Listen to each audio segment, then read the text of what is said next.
ప్రజలారా, ఆపరేషన్ కగారు కేంద్ర ప్రభుత్వం అదేదో సంక్షేమ పథకంలాగా ప్రకటించి 17 నెలలు అవుతుంది.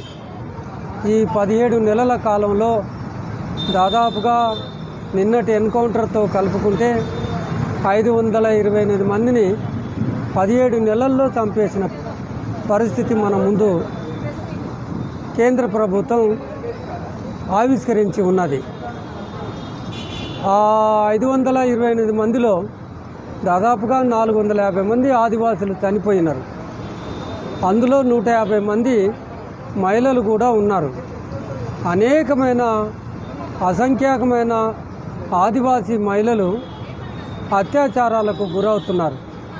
నమ్మశక్యంలా కాని పరిస్థితులు దండకారణ్యంలో నెలకొని ఉన్నాయి. ఒక్కసారి సమాజం అంతా మేము చెప్తున్న విషయాల ఎడల దృష్టి పెట్టాలని సవినయంగా కోరుతా ఉన్నాం. దండకారణ్యంలో 650 క్యాంపులు వెలసిల్లి ఉన్నాయి. ఆ క్యాంపుల్లో యుద్ధంలో పనిచేసే సరిహద్దుల్లో ఉండే భద్రతా దళాలు ఉన్నాయి.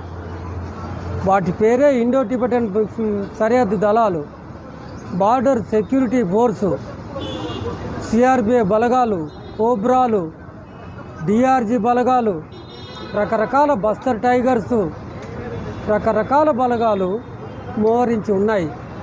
లక్షలాది మంది, 7 లక్షల భారత సైన్యం అక్కడ ఉంది. మనం ఇవాళ పౌర సమాజంగా ఆలోచించాల్సింది ఏంటి అంటే, దండకారణ్యం భారతదేశానికి సరిహద్దా? అది సరిహద్దు కానప్పుడు సరిహద్దు బలగాలు అక్కడ ఎందుకు మోహరించబడి ఉన్నాయి? క్యాంపులు ఎందుకు పెట్టారు? క్యాంపులు పెట్టారు సరే, ఎవరి అనుమతి తీసుకొని పెట్టారు? పెసా చట్టం ఏం చెప్తుంది? ఆదివాసీల రక్షణ కోసం కొన్ని రక్షణ చట్టాలను తయారు చేసింది. ఆ పెసా చట్టం ప్రకారంగా ఎవరు కూడా ఆదివాసేతరులు అక్కడ ఏదైనా నిర్మాణం చేయాలంటే గ్రామ కమిటీ తీర్మానం ఉండాలి. ఏ గ్రామ కమిటీ తీర్మానం లేకుండా ఇన్ని ఏళ్లుగా అక్కడ అన్ని క్యాంపులు ఎందుకు ఏర్పాటు చేసి ఉన్నారు? అక్కడి నుంచి మొదలు పెడితే తెలంగాణ వరకు, పూసుగుప్ప వరకు తెలంగాణలో ఇంకా 4 పోలీస్ క్యాంపులు వేయటానికి సిద్ధమవుతూ ఉన్నారు. ఈ పరిస్థితి అంతా దేనికోసం, ఎందుకోసం? ఆపరేషన్ కగార్ అన్నారు. ఆపరేషన్ కగార్ అంటే తెలుగులో మనం అంతిమ యుద్ధం అనొచ్చు. అంతిమ యుద్ధం ప్రభుత్వం, దేశం, భారతదేశం యుద్ధం ఎవరి మీద ప్రకటించింది? సుప్రీంకోర్టు ఏం చెప్తుంది? సొంత భారత పౌరుల మీద యుద్ధం చేయొద్దు, సొంత బిడ్డను చంపుకుంటారా అని అడిగింది. మీరు యుద్ధం చేస్తున్నది, చంపుతున్నది, పొట్టను పెట్టుకుంటున్నది ఎవరిని? నిన్న జరిగిన ఎన్కౌంటర్లో మే 21, 2025 నాడు జరిగిన ఎన్కౌంటర్లో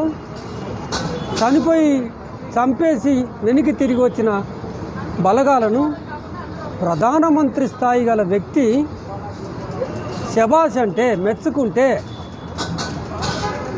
వాళ్ళ చర్యలను చూసి గర్విస్తున్నానంటే ఎక్కడ పెట్టుకోవాలి తల? ఒక ప్రధానమంత్రి మాట్లాడినప్పుడు అది అంతర్జాతీయ మీడియా కవర్ చేస్తుంది. కేంద్ర హోంశాఖ మంత్రి వాళ్ళను ప్రశంసిస్తాడు. అవార్డులు, రివార్డులు ఇచ్చే సంస్కృతి ఎక్కడి నుంచి వస్తుంది? అత్యాచారాలు చేసిన వాళ్ళను అర్ధాంతరంగా జైలు నుంచి విడుదల చేసి దండలేసి సన్మానం చేసే సంస్కృతి మనదా? ఏంటిది? ఎటుపోతుంది? మీరు బలగాలను ఆ రకంగా ప్రశంసిస్తే, రివార్డులు ఇస్తే, అవార్డులు ఇస్తే, క్యాష్ పథకాలు ఇస్తే ఇంకా హింస పెరిగిపోతుంది కదా. ప్రజాస్వామ్య వ్యవస్థలో ఒక వ్యక్తి మరొక వ్యక్తిని చంపటానికి లేదు. చంపాల్సిన అవసరం వచ్చింది అంటే న్యాయస్థానాలు ఒక పద్ధతి ప్రకారంగా ట్రయల్ చేసి ఇరు పక్షాల వాదనలు విన్న తర్వాత రేర్ ఆఫ్ ది రేరెస్ట్ కేసుల్లో మరణశిక్ష విధిస్తుంది. కానీ మీరు బలగాలకు ఆ రకంగా పూర్తి అధికారాలు ఇచ్చి, బలగాలకు పూర్తి స్వేచ్ఛనిచ్చి అత్యాధునికమైన ఆయుధాలు ఇచ్చి చంపండి, నరకండి, ఈ తేదీ లోపల 2026 మార్చి 31 మీకు చెప్తున్నాను, 31 లోపల తుదముట్టించండి.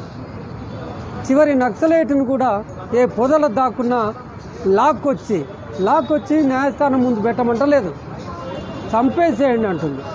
ఏడున్నాం మనం? ఎటు ప్రయాణం చేస్తున్నాం? మధ్యయుగాల నాటి న్యాయానికి పోతున్నామా? దేశాన్ని మీరు ఎటు తీసుకెళ్ళదలుచుకున్నారు?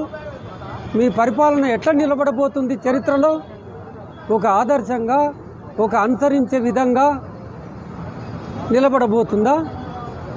ఈ చంపటం అనేది చట్టాలు ఒప్పుకుంటాయా? మీరు అట్లా మాట్లాడవచ్చా? రాజకీయాలను, రాజకీయ పార్టీని రాజకీయంగా ఎదుర్కోండి. నంబాల కేశవరావును 45 సంవత్సరాలుగా, 50 సంవత్సరాలుగా ఆయన చేతిలోకి ఆయుధం ఎందుకు వచ్చిందో శాస్త్రీయంగా విశ్లేషించండి. ఆయుధం పట్టుకున్నంత మాత్రాన ఆయుధ చట్టం చెప్తుంది అది ఎంత నేరమో. చంపటానికి లేదు కదా.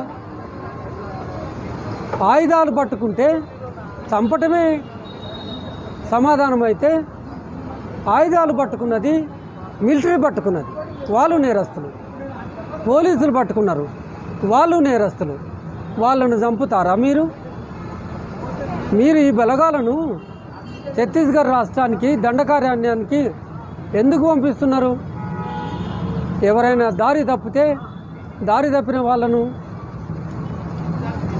సక్రమార్గంలో పెట్టి వాళ్ళని అరెస్ట్ చేసి తీసుకొచ్చి న్యాయస్థానాల ముందు నిలబెట్టండి అని చెప్తున్నారా? చంపేయండి అని చెప్తున్నారా? వాళ్ళు అక్కడికి ఎందుకు వెళ్తున్నారో సమాజం ఆలోచించాలి. వాళ్ళు చంపటానికి వెళ్తున్నారు. చంపటానికి ఎవరికి కూడా అధికారం లేదు. ఈ మావోయిజం అనేది నిజంగా దేశం నుంచి పోవాలనుకుంటే ఆకలిని అడ్రస్ చేయండి, దరిద్రాన్ని గురించి మాట్లాడండి, అసమానతల గురించి మాట్లాడండి. ఈ దేశంలో అవి ఉన్నంత వరకు మావోయిజం నశించదని డీజీపీ గారు చెప్తున్నారు. వినండి, అంత సులభంగా పోదు. కేశవరావును చంపినంత మాత్రాన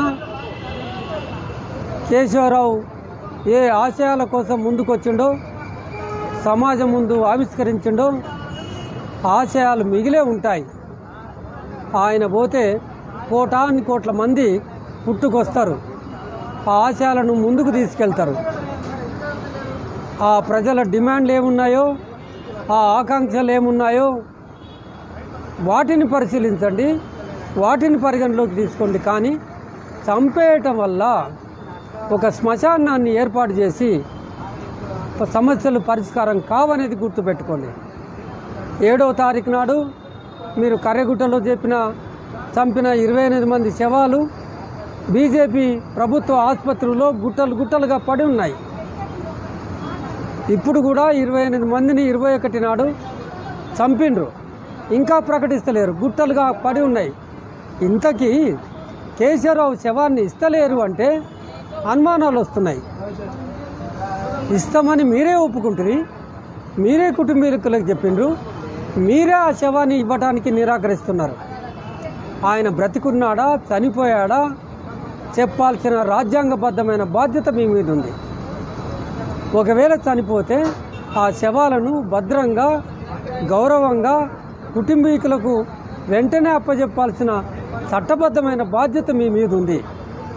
ఎందుకు మళ్ళీ ఇంకా 2 రోజుల తర్వాత ఇస్తామని అంటున్నారు? ఇప్పుడు ఎందుకట మీకు ఇంకా 2 రోజులు పట్టడం? ఇంకెందుకట ఈ దోబూచులాట ఏంటి?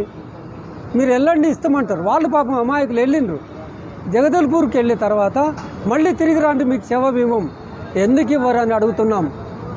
శవానికి కూడా హక్కులు ఉంటాయని అడుగుతున్నాం. కుటుంబీకులకు హక్కులు ఉంటాయి, శవాలకు రాజకీయాలు లేవు. ఏ రాజకీయం లేని శవాన్ని గౌరవంగా టెర్రరిస్టులను సైతం ఉరిదీసి ప్రభుత్వమే పాతిపెట్టినప్పుడు వాళ్ళ ఆచారాల ప్రకారంగా పాతిపెట్టింది.